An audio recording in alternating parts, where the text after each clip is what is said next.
60 billion is a lot of money. It doesn't matter how you look at it. The problem is it too late? Clearing out their bottom drawer, and then they're going to use the 60 billion to give it to the bigger defence contractors in the US. First priority will be defensive weapons. So I'm looking at things like Patriot missile systems, air defence systems. The tide has turned firmly in Russia's favour. He was putting the British defence industrial base on a war footing. And Rishi Sunak's trying to force Keir Starmer to be the first one to blink. If it was to set up a no-fly zone, it would stop Russia in its tracks. The West has managed to engage in a conflict which will deplete Putin's resources significantly without them firing a single bullet. Hi, I'm Sean. This is Bern, my business colleague. Welcome to this week's Red Matrix podcast. This week, huge news about money, particularly from the US. Big news from the UK.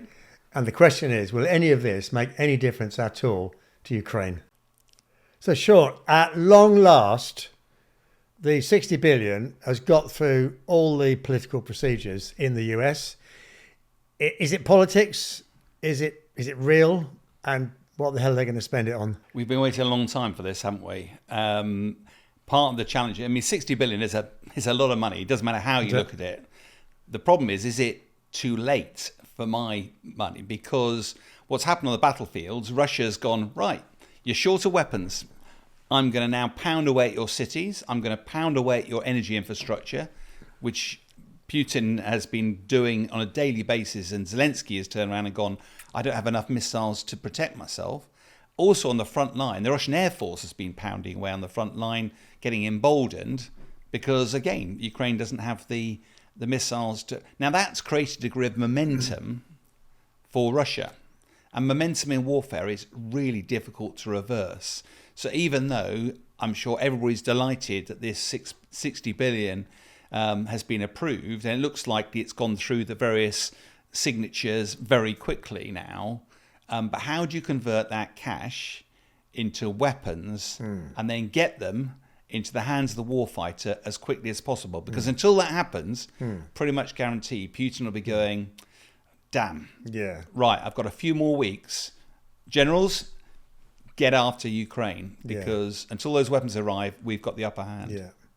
Okay, so based on what you've just said, are they going after are the Americans just sort of clearing out their bottom drawer, and then they're going to use the 60 billion to give it to the bigger defense contractors in the US? They get like a double effect, get their own business, and they appease Zelensky, or what's going to happen? Well, it was fascinating listening behind the scenes here, because everybody focuses on the 60 billion. But as you said, what the Americans have said very clearly is the first priority for them is to restock their own stockpiles. So they will be talking to American defense industry, what weapons are required and how quickly they can get in. That will all take time. Yeah. As you know only too well, the procurement process isn't fast.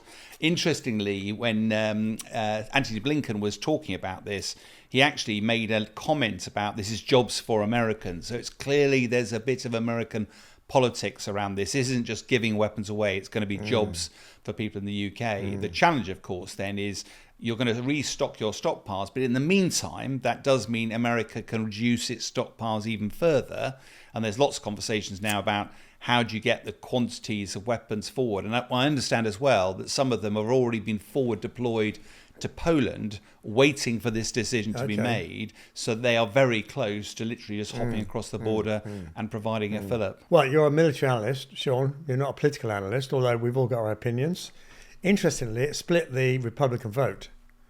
I think it was all the Democrats and half the Republicans. So that's interesting, because that's now, in a few months, we've either got President Biden coming back, in which case everything will probably carry on, who knows, or President Trump.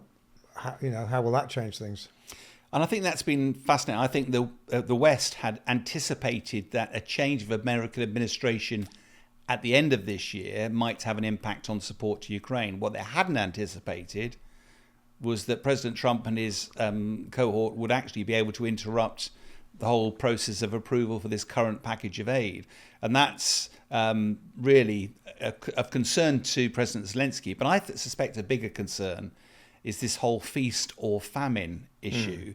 That, he's waiting, no weapons. Now he's going to have a load of high-tech weapons coming his way. Part of the issue is it's just the volumes involved. So it looks like, the priorities, almost certainly, first priority will be defensive weapons. So I'm looking at things like Patriot missile systems, air defense systems.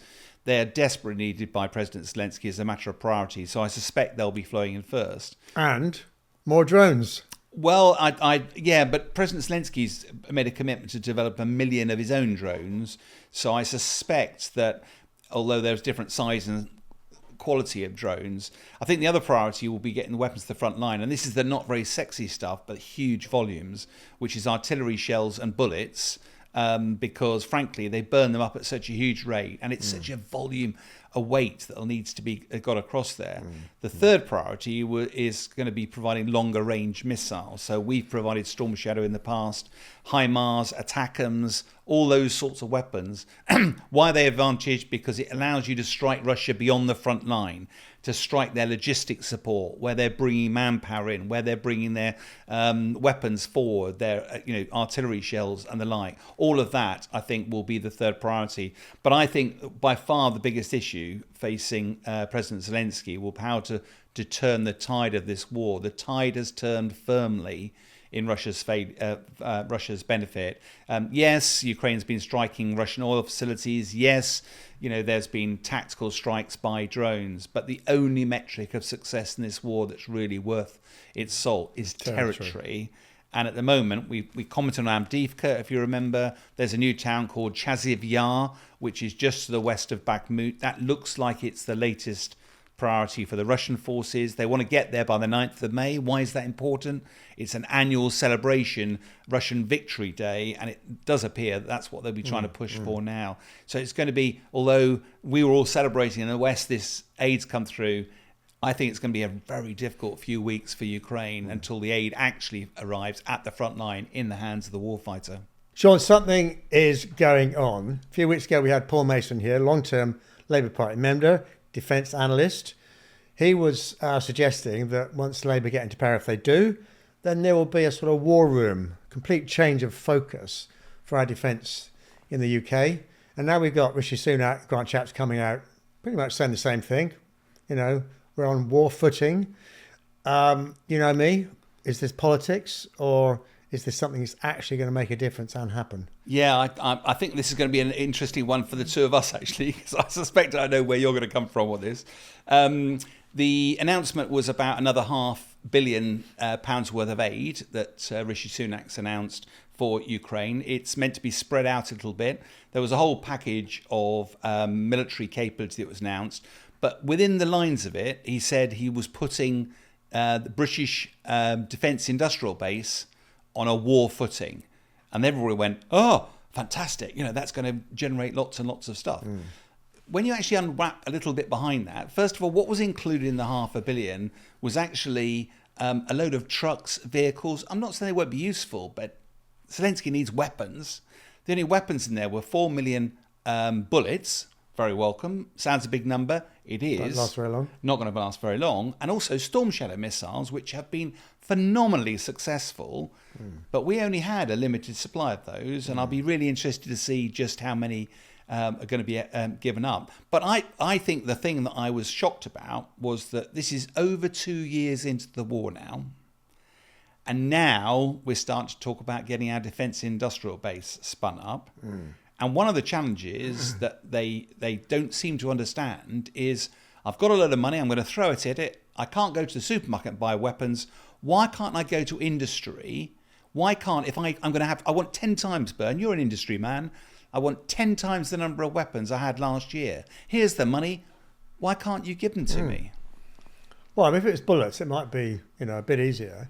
But generally, if I'm geared up to build 10 of something, I've got everything laid. I'm not carrying spare resource. That's just too expensive. You then come to me and say, I want 100. I'm saying, yeah, I need the extra resource, the extra materials, extra people. I'm going to fire up another production line. I get extra quality, blah, blah, blah. It's going to take time.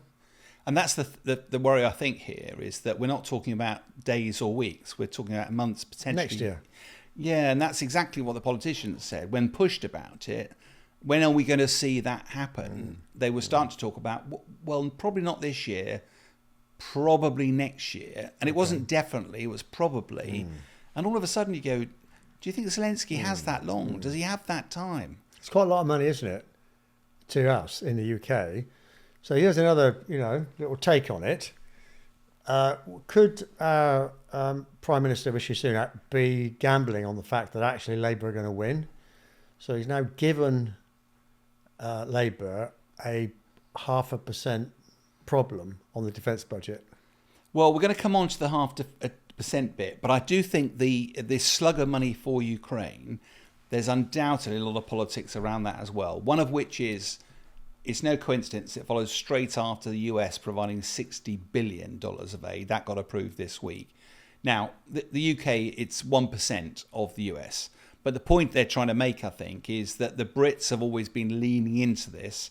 And I don't think they're looking west at America. They're looking east at Europe and saying, come on, the rest of you need to step up. We need to be spending more money to support Ukraine. And I think part of this is also politically Rishi Sunak trying to look strong at the moment and finally say we have an answer. The trouble is with that whole piece is that, first of all, money is good, but weapons is really vital. And at the moment, we are not, as Europeans, we're not actually leaning into this as hard as we could be. And I think there was a lot of political messaging, not just about, unfortunately, about the military, the weapons that should be actually available. Sean, we've just talked about the extra 0.5%, that's 2.5% overall for the defence budget in the UK, Rishi Sunak's announcement. I guess the first question, amongst many questions that I've got, is where's it going to come from? It hasn't been made clear yet. The Rishi Sunak's talked about getting rid of a whole lot of civil servants as an efficiency drive. That's normally code for we don't actually know where it's going to come from at the moment. They say the books are all balanced. If you look at the hard numbers, it's very difficult. We spend over 2% now, but depending on what metric you use, is it 2.05 or 2.2? Getting up to 2.5 is about a 15% real terms uplift. They're talking about £75 billion extra over the 6-year period, gradually stepping up each year. Part of the challenge is, first of all, as a cynic, and I guess this plays more into your lane than mine, it was only a few weeks ago that this government, in its budget, where you normally quickly veer and haul where you're spending money, made prioritised tax cuts and childcare over defence, nothing for defence. Now, a few weeks later, funny. Suddenly, big commitment, 2.5%, and I'm not entirely sure, nobody in this country is sure what's going to happen, when the election's going to be, and who's going to be the next administration. But if the polls are to be believed, it looks more likely to be a change of administration in this country. And therefore, it felt like there was the potential for this announcement to be Labour's sort of matched everything in defence so far. And sure enough, after Rishi Sunak said 2.5%, Labour has asked what they'd do. They immediately turned around and said, oh, yes, we'd match that. And we've seen earlier on today, day of recording on Wednesday, that suddenly they're rowing back from that a little bit. So it's a bit like a poker game, really, where everybody's up in the ante and Rishi Sunak's trying to force Keir Starmer to be the first one to blink. Yeah, and the trouble is, at the bottom line of this, I subscribe to the view that we had the Cold War, we spent a lot of money on defence, 4 or 5%. Then we had the peace dividend, early 90s, world feels a safer place. Therefore, you can afford to spend less on defence. I mean, defence is an insurance policy against an uncertain world. It does feel more dangerous today. But I think as a military guy, even though I would love to see more money spent on defence, I'm also a taxpayer. And we've got the biggest single sort of overdraft we've had in a generation as a result of COVID, energy crisis and the like. And if you're going to spend more money on defence, you've got to take it from somewhere else. And it's not immediately apparent where that is, where that money was come from. And actually, for me, NATO is the central pillar of our defence strategy. Yeah. And yet only a third of the NATO members actually pay their 2% today. So it seems like, to me, it's an inverse ratio. So the further you are away from the current threat, Russia, war in Ukraine, the further you are away, the more money you have to put in. The closer you are to the danger, the less money you put in. And yet you'd imagine the countries close would be feeling the heat. Poland has just recently increased its defence spending up to 3.5%, and they freely admit... They've been gradually rising. I mean, it's going to go up a bit more as well. It's going to go up a bit more. Yeah. But they freely admit they're struggling to work out how to spend the money, because it goes back to our earlier discussion. You may suddenly go, right, I want to turn the taps on. But one of the points was being made earlier on today by the Defence Secretary when he's being interviewed, is that if you simply go to the shops and buy stuff from America, the danger is you become dependent on American suppliers and it's jobs for Americans. Whereas actually, if you want to spend their money in this country, it takes a while to bring, and that's why they've claimed they're going to gradually increase the money spent on defence over the years to allow industry to spin up, so that we do end up buying more weapons. We have bigger stockpiles and the like. But it's just the timing of this feels so wrong. And if I was, as a taxpayer, I would much rather see all of NATO paying their way first, particularly those countries that are close to the fire, because they're the ones that are going to feel the heat at the moment. So where's the money going to come from? Well, the economy can grow at an extraordinary rate. That's not likely in the short term, based on the experience of the last few years. We put taxes up. No, that's not going to happen either. Or we cut something else. And the reality is we don't have any money left. I mean, if we're not careful, you know that famous note that Labour left the incoming Conservative government? Rather stupid. Of course, David Cameron just carried it around with him whenever he had the opportunity to rub their noses in it. There is no money left, it said on the thing. Rishi Sunak's going to have to leave the same note. And this, I think, for me, is one of the frustrations. We've dedicated a lot of time this podcast to money, and one of the frustrations is that as I've got older, I realised our political masters like to solve things by simply throwing a bit more money at it. NHS in problem, throw a bit more money at it. Defence, there's no doubt you can translate money into military capability. But actually, there are different ways of doing defence. It feels like in the Cold War, it was all about mass against mass. We need to match the Russians tank for tank, ship for ship, aircraft for aircraft. Then the Cold War ended, and we took that dividend by just reducing the size of our armed forces. Now we're seeing with the Houthis in the Red Sea, we're seeing with the Ukrainians, they're using drones, whether it's maritime, air or land drones, really effectively. They're using technology and innovation really quickly. It feels like the nature of warfare has evolved, not fundamentally changed, but evolved. And therefore, we're still going to need ships, tanks and aeroplanes. But where's that innovation? Where's that technology? And it feels like it's time for a sort of Team UK approach. Rather than the defence industry over here, the gaming industry over here and the satellite, it feels like there needs to be some degree of coordination and exploitation that we can also export to make it cheaper for us in this country. And one of the drums I keep banging away at, we are an island nation. We're going to be increasingly interested in alliances. That's what Ukraine's going to need, alliances. Training in a military environment is festeringly expensive and it's risky. But most of the training is done in simulators these days. If you could network those simulators together, both nationally and internationally, you create a training ecosystem which is invaluable. Nobody has taken the lead off this internationally. That would be a game changer for defence. And yes, there's upfront investment, but we have the technology in this country to do that. And the point being is I think there is a different way to do defence. And the answer is to get better bang for your buck, learn from the operations that we've been involved in and have been witness to over the last few years, and genuinely try and move with the times. And that's something that throwing a bit more money at it as a political gesture, I think completely misses the point. Okay, Sean, so we've talked about the American increase in budget. The 60 million is going to come over. We talked about the UK spending more and increasing the budget. That money sort of goes around in circles to the various contractors that get the work. It seems to me, or I'll put it to you, that whatever the outcome in Ukraine, Ukraine's going to lose. Yeah, what do you mean by lose, though? That's an interesting, because I've often wondered about the metric of winning and losing. Yeah. Winning for Russia is taking the whole of Ukraine. Winning for Ukraine is liberating all of its country. Yeah. Okay, so if Russia win, then I think it's pretty obvious. Yeah. If Ukraine win, it will have been very, very expensive for them in every sense.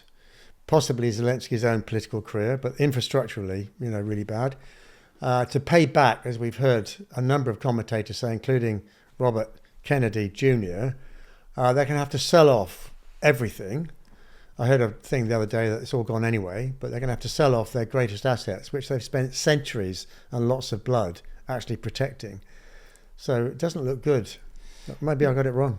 No, and I think I'm maybe not quite so doomed myself, but I do think that it's been interesting this week. 60 billion, everybody's gone, thank God for that. Finally, it's the victory is in sight for Ukraine. And you go, actually, I'm not so sure. They've lost ground as a result of this delay. They've lost lives because they've been on the back foot. They've had to vacate defensive positions. Russia has momentum, has confidence. All of a sudden, you go, how are they going to reverse that? And even if they did, it was a year ago when we were waiting for the spring offensive to start. Ukraine had been given loads of weapons. There was such hope in the air that they were going to sweep Russia back. 6 months later, the front lines hadn't moved. Now we start this year without the weapons and with Ukraine on the back foot. That feels a much more difficult set of circumstances for Ukraine to navigate anytime soon. And I'm not entirely sure this feast and famine, we have potential change of administration in the US. We've talked about the fact that our defense industrial strategy isn't creating weapons. And I was really struck the other day when Zelensky, who clearly is a master of all this stuff, said, you in the West have the power to stop this war. You just haven't got the resolve to do it at the moment. And he used political language because he said, I know I'm not a NATO country. Neither is Israel. Yet when Iran piled 330 odd missiles at Iran, the international community rushed to the aid and actually started shooting them down and actually got involved. He said, why can't you do the same for me? I'm being attacked. And bluntly, if the West was to spin up its defence industrial base, it's got literally orders of magnitude greater potential to provide weapons. If it was to put boots on the ground, if it was to set up a no-fly zone, it would stop Russia in its tracks. There must be a reason, Sean. And the reason is because of the threatening rhetoric of Lavrov and Putin that keeps rattling the nuclear sabre. And it feels like the school bully in a schoolyard, because even Russia's own nuclear policy does not allow it to use nuclear weapons on overseas soils. It's only if Russia itself is threatened. Russia started this war by invading Ukraine. Yeah. Russia is responsible for everything that happens as a result of that. And there's something morally right about going in to protect Ukraine that although, and Putin was astute enough to know that if the West was to get involved, he wouldn't have a chance. So he's got to keep threatening the West. And so far, it has worked. Well, the West has managed to engage in a conflict which will deplete Putin's resources significantly without them firing a single bullet.